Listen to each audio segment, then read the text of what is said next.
we joined SaaStock a little while ago and are part of their founder circles. It's been absolutely brilliant for us. We first came into it to further our community, our reach, our network, and to learn from some of the world-class speakers that SaaStock has come and speak. And I have to say, it has been absolutely superb for us. Welcome to the SaaS Revolution Show. Veronika Riederle, who is the CEO and co-founder at Demodesk. Welcome, Veronika. Thank you so much. Excited to be here. Yeah, great to have you on the podcast for the first time. I think we've known you and Demodesk, over the years. I think when we did SaaStock in Berlin in 2018, I want to say that you and your co-founder were there, but let me know, does my memory serve me correct? Yes, that's true. That's true. It's true. Great memories. Okay. It was a while ago. Good. Yeah. It was a while ago. And look at you guys now. So it's a great. See, actually, it's what I remember from that event is that a few things. Hanno from Personio was speaking there, and they were a much smaller company than they are now. Personio is 1,400 people I saw the other day, and it's just kind of gone huge. And yeah, I think maybe they were like Series A or something like that back then. I remember you and your co-founder, I think who was also called Alex. Yes, exactly. Were there, and these were the early days of Demodesk. And similarly, Yoko from Yoko Spirig was there as well. And now she's gone on and sort of like recently been on the podcast and raised a Series A with Sequoia. A couple of good SaaS companies and startups not necessarily come out of that event, but were attending that event. And you're the ones that I remember. So there we go. Awesome. Back down memory lane. I guess that's a good sign. It is a good sign, definitely. But Veronika, why don't we tell the audience that's listening and watching who you are? Who is Veronika Riederle? So first and foremost, especially in the context of this podcast, I'm a co-founder and CEO of Demodesk. We founded the company around 4 years ago. So as you said, it was me and Alex, so I have a co-founder.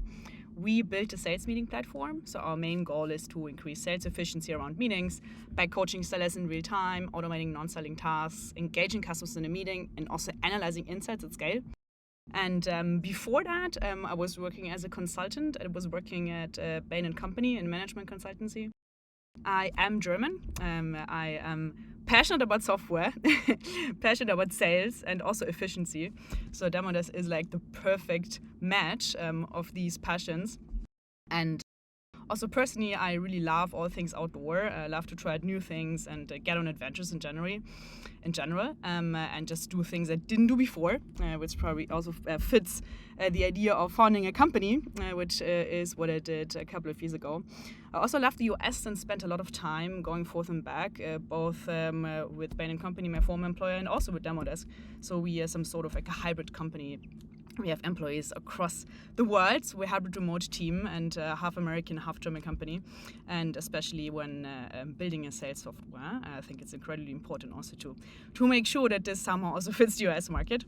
That's overall who I am. And I'm also excited to share more about my journey when building Demodesk today. Very cool. Thanks for sharing that. Did you, out of curiosity, start a remote company from the beginning? Or was this something that maybe changed like during COVID, and you guys kind of went remote and have stayed remote? So in the very early days, Alex and I started just the two of us. So we started out of Munich. We actually bootstrapped the company in the beginning. We got some government grants for the first year, 1.5 years. So we got some salaries from the German government and office space. We didn't need to pay that back. We also won some tech and startup competitions for our screen sharing technology. So we actually do not record your local desktop, but we set up a virtual screen that both the seller or the presenter and the customer, so the participant, can access at the same point in time and can orchestrate the entire meeting. And that's basically also where our platform starts and where our platform is built upon. And for our technology, we got some grants, won some competitions, and that money was enough for us in the beginning. So during that time, it was really just Alex and me, plus a couple of working students in Munich. And then we applied for Y Combinator, which was at that time still in person. So we moved to Mountain View in 2019 and participated in the program. It was a 3-month program with demo day in the end. And yeah, that's also when we flipped the company. So we flipped the company from a German company to a US Delaware C Corp. And that's also when we started to build the company in like some sort of a hybrid form. That was before COVID. I mean, during COVID, that became even clearer that this is something that we need to do in order to be successful, and also there's no other way. So like, up until today we still hybrid remote. However, we also did learn over time that for certain things it probably makes more sense to work together in person and to meet physically. I mean, especially also for things around sales processes and sharing best practices and learning. So there are definitely some things that are better in person, but like we most of the time working remotely. Cool.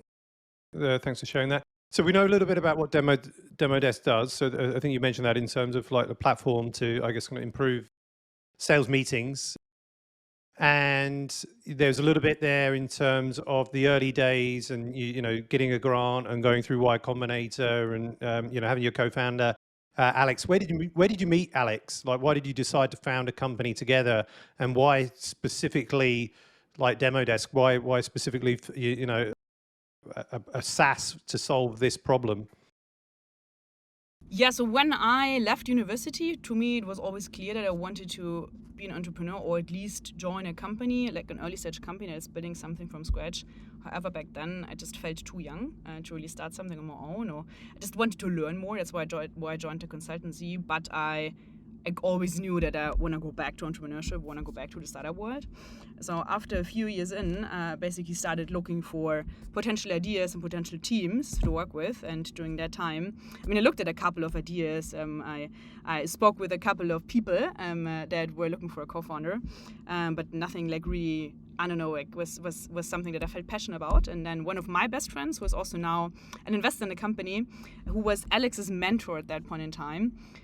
We are like all three of us are from the same network. So in Munich, there's an additional study program that's called CDTM. A lot of founders are from there, Hanno, for example, as well. And we know each other from this network indirectly. And basically, my friend connected me and Alex then.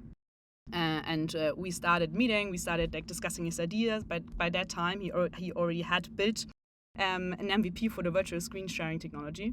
That lets the presenter use a virtual cloud-based screen for demoing a web app. So he also started with the demoing sales use case back then.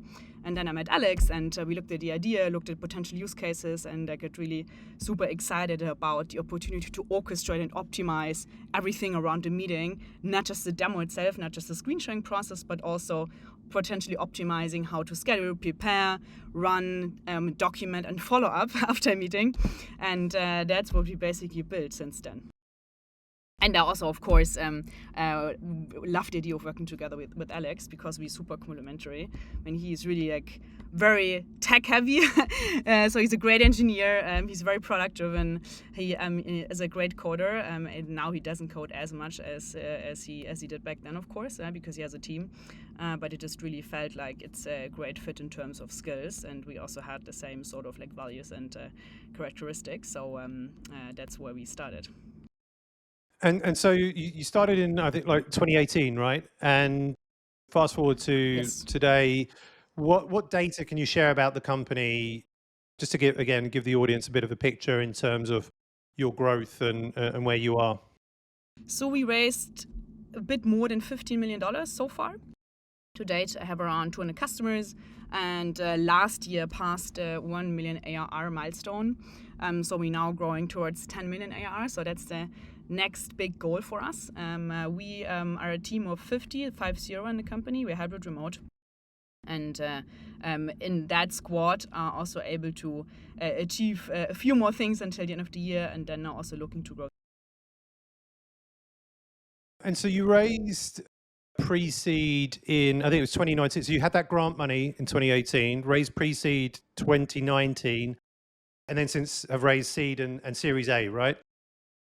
And if we go back to when you raised pre-seed, were there like any considerations and conversations between you and Alex to actually say like, you know, no, let's bootstrap this, or versus no, actually like the only way we're going to do this is to raise capital and we want to build $100 million business like super fast. So if you take us to back then, were these bootstrapping conversations around, or how did it go?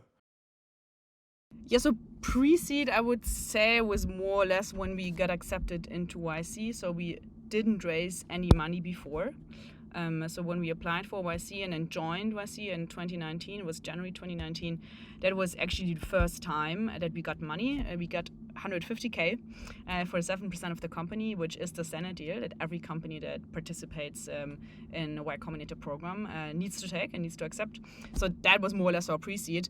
And we really were super excited about joining YC and taking part in that program because we wanted to learn how to build a company, wanted to learn from inspiring entrepreneurs.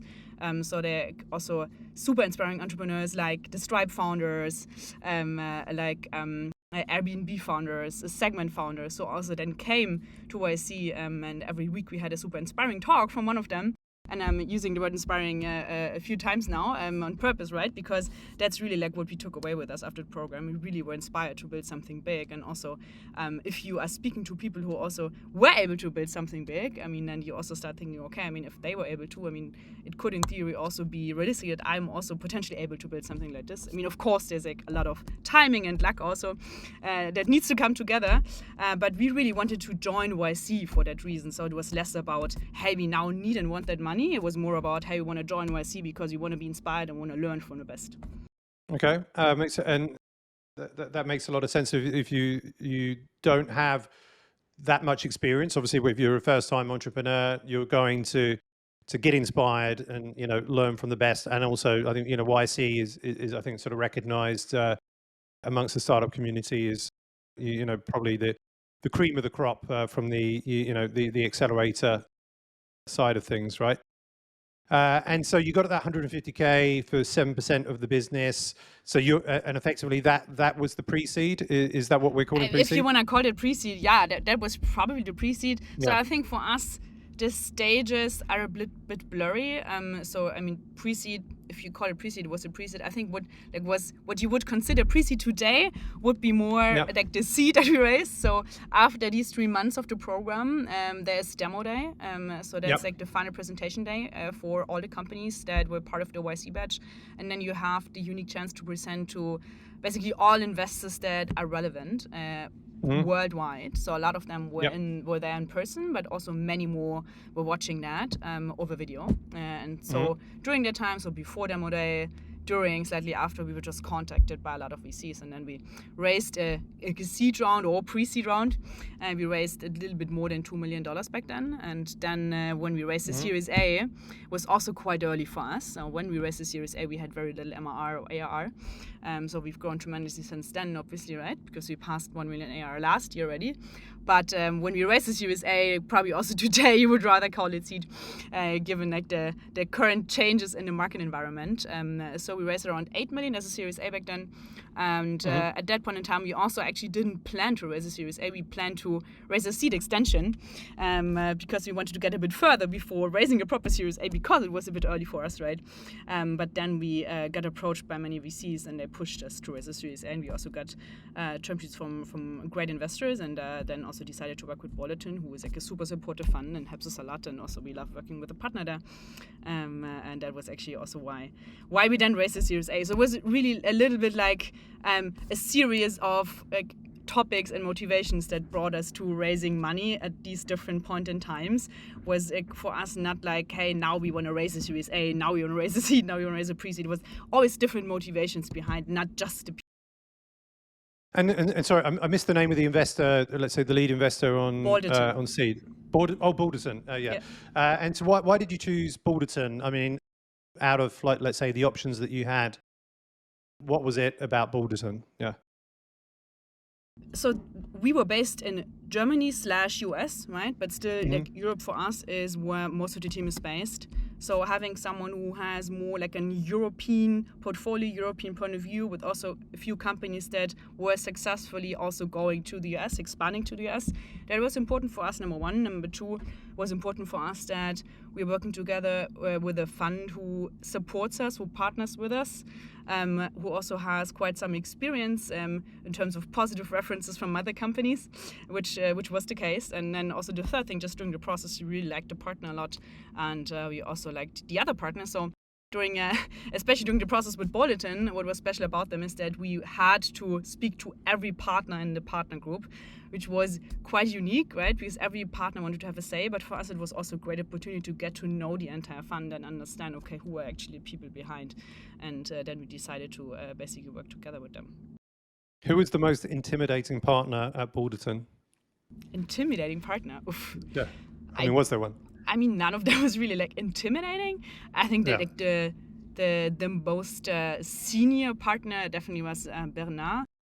I mean, he just had like the most experience, right? So I don't know if that comes close to intimidating. That's like probably what you mean. Well, but he was still very nice.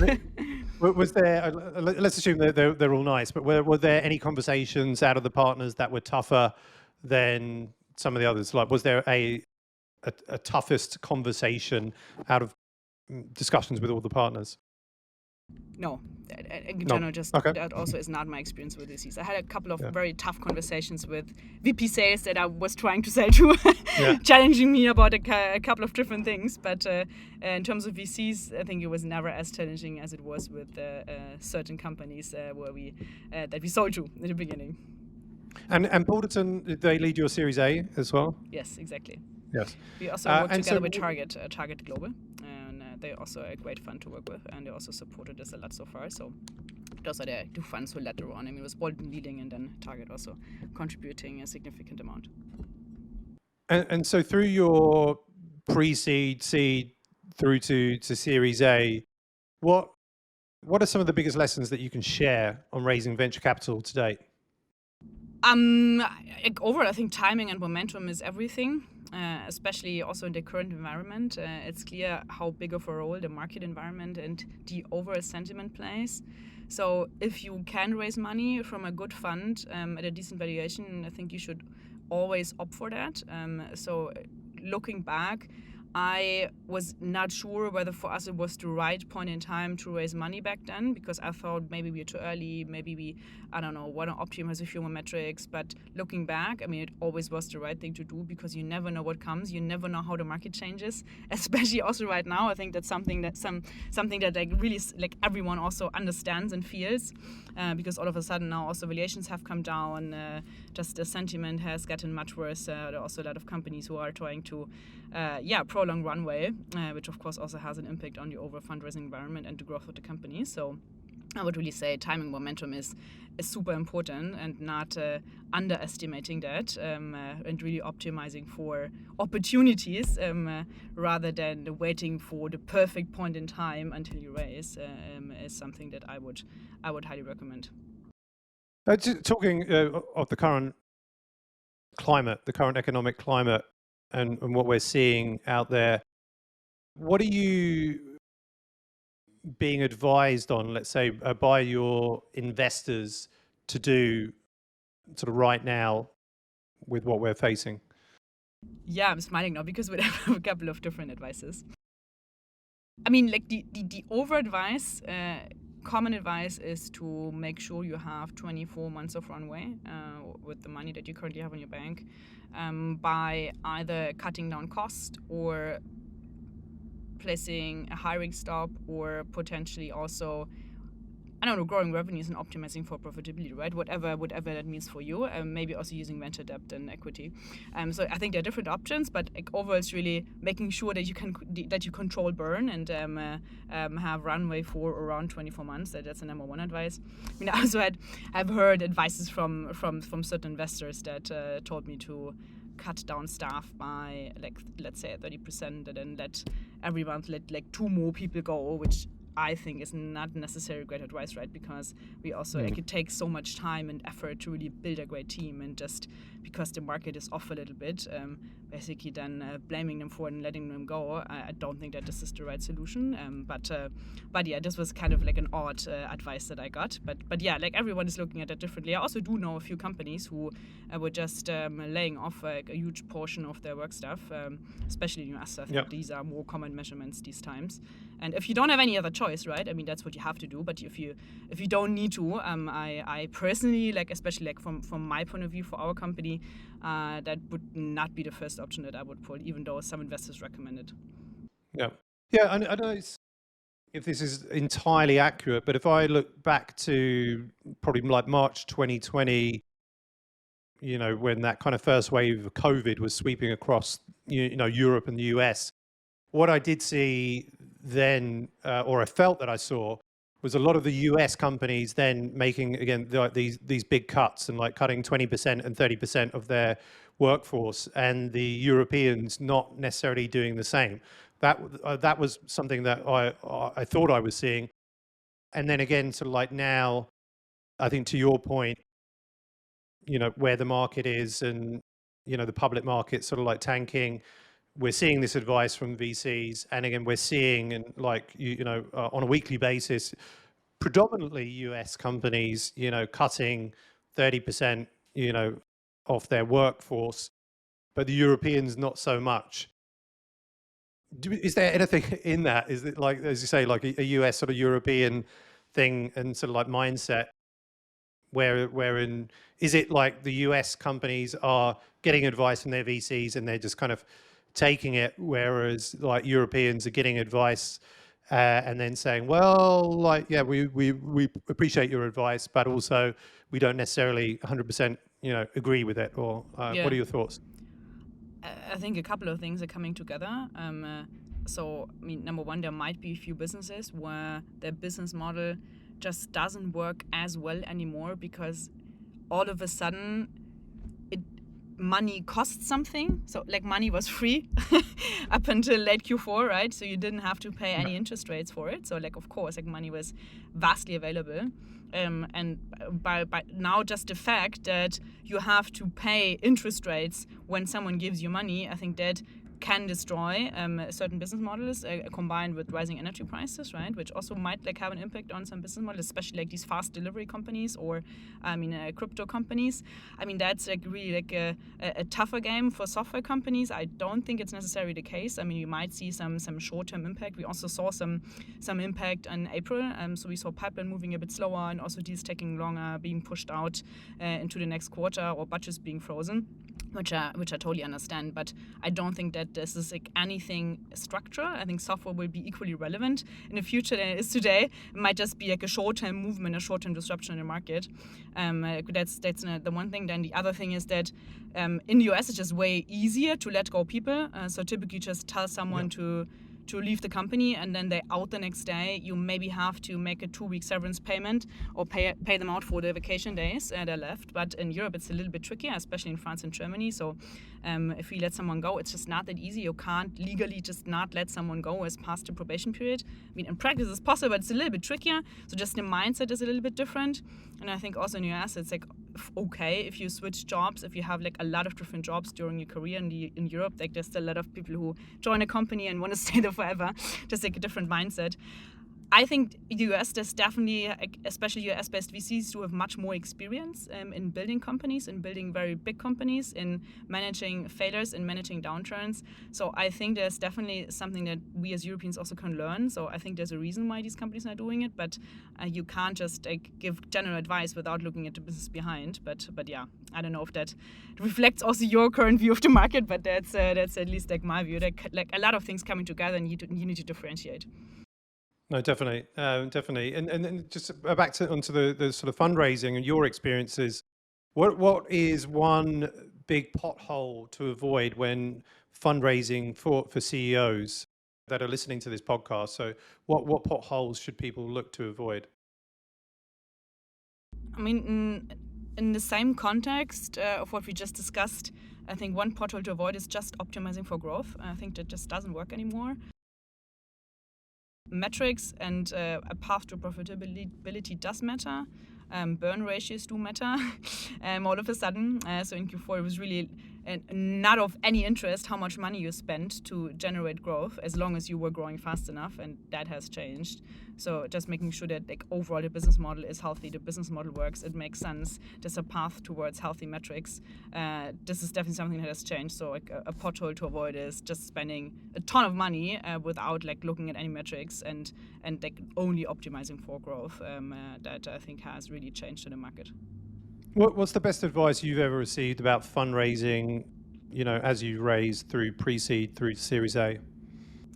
Probably testing the waters before doing a fully fledged fundraise. So the companies that do particularly well in fundraising, number one, they don't just tell everyone, hey, we're raising now, and like blow out the pitch deck to everyone, to the entire world, but first establish relationships with people, establish relationship with funds that they like, testing the waters, and then like optimizing metrics, and then as soon as someone wants to invest, only then going out and getting other term sheets. I mean, it's not as easy as it sounds, obviously, right? So I also know a lot of companies who have been really struggling with fundraising these days, especially in the last months. Also have seen a lot of companies or friends where term sheets were pulled back even after they were given to them. So the perfect world just looks differently, right? And I think also from the outside, especially if you not a founder, not fundraising, very often you look at other companies and say, oh wow, this company raised and this company is so successful and this company, I mean, how did they get to this valuation? And very often it's like very binary decision. So maybe they just had like one term sheet, and if that term sheet didn't work out, or if it didn't work out with that one specific investor, it could really mean success or failure. So the world for startups is very, very often black and white, and you of course also only see the success stories, right? The stories where like companies are less successful, they had issues fundraising, like you don't typically hear that publicly, they don't share it. So like you easily think that it's super easy fundraising and there's a perfect process, and if you follow the perfect process, all good. But in reality, I mean, it's just not like that, right? You always have to improvise and you always have to find your own way. Yeah, no, definitely. I'll look at, as you say, like what you see in TechCrunch and all these kind of publications that, companies have raised, and you see the success stories. If we say, well, the successful raises, and these are announcements that the tech publications kind of care about. What I guess what doesn't often come across is actually how difficult it was maybe to kind of raise, in many cases, that particular round. And I think if we go back to like one story that I recollect, like Aircall, which is now they call themselves a centaur now because they, not a unicorn, but they've got 100 million in revenue. So I think they were saying that they were a centaur. But back to when they were like seed stage or something like that, I think they had like, when they were raising seed, something like 150 meetings and 148 no's, to get the kind of one or two yeses, right? And obviously you kind of look at them now, but you don't really kind of hear too much about that struggle and the knockbacks and how difficult it was, in particular rounds, right? So it would be quite interesting to, I don't know, some sort of content around that where it kind of just shines a light on actually, all everybody hears about is like when the term sheet is done and, how hunky-dory everything is, but actually, what was the real kind of struggle behind it. But in some cases, there are no struggles, right? Some people like, they get a term sheet just like that and it's, done in 10 days or whatever. But it's probably the exception, I would say, to most founders. If you could go back to when you started Demodesk, so 2018, what advice would you give yourself? Speaking to the 2018 Veronika. I mean, we made a ton of mistakes. I think everyone made a ton of mistakes. I think there are a lot of mistakes that you just can't avoid making. So, for example, hiring-related mistakes or mistakes about how to manage certain team members, how to manage teams. It's something where everyone needs to find their own style. So, unfortunately, I think you always need to go through some painful learnings. It's not possible otherwise. What I would do differently is if I would found again. I mean, I'm a first-time founder, right? So for me, it was it's definitely harder than for someone who had already done it successfully.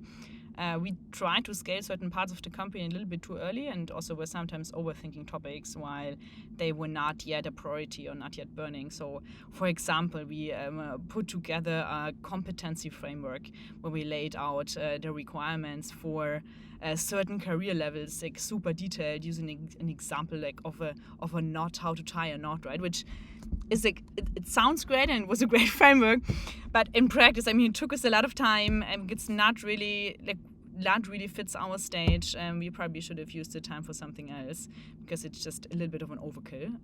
So things like that I would definitely not do again, but really just making sure we always focus on the most burning and most important topics and metrics before spending time on nice to have. So spending time on how can I scale, how can I implement processes.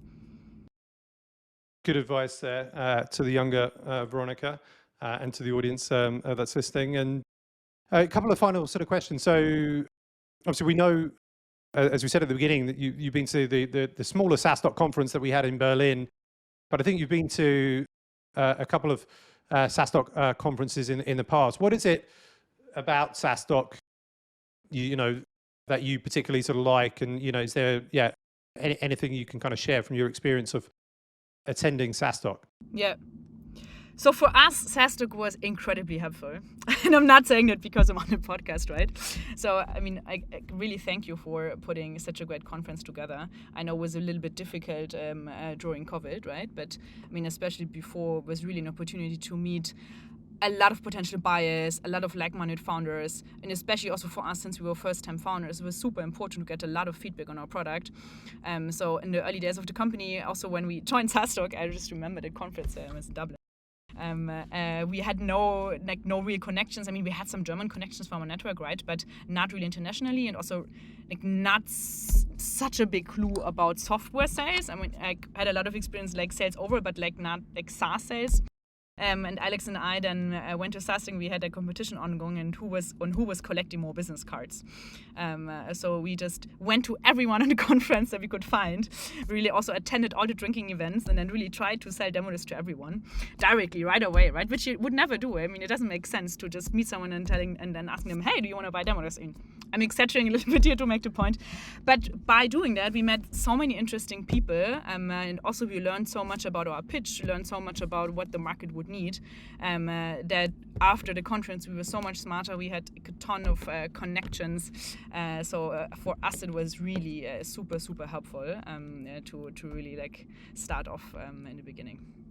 Cool. No, good to kind of hear that. So again, perhaps not always a spotlight shone on the fact that you can get a lot of feedback, you know, around your product, you know, in that early stage from all the conversations and on your pitch and so on. So it's a great opportunity, day and night, you know, to work on the pitch and get feedbacks. Thanks for sharing that, and obviously looking forward to October, SaaStock coming back. As you said, you know, we've had a couple of years just doing virtual, and SaaStock will be back in Dublin this October. So looking forward to, you know, having you and the team sort of back, and obviously the future wave of SaaS founders that were, you know, the 2018 Demodesks and the 2018 Personios. So looking forward to seeing that kind of next wave. Well, what's next for Demodesk? I know obviously you're planning on scaling to 10 million. I'm sure you'll do that in I'm not sure what the time frame is, but what's coming up in, you know, the next 12 months, and then also where can people find you online? So to answer the first question, so what's for us at the moment particularly important is really making sure that we have a more automated and scalable way of acquiring customers, because, I mean, just also to give some more context here, so we built a product that's very tech heavy.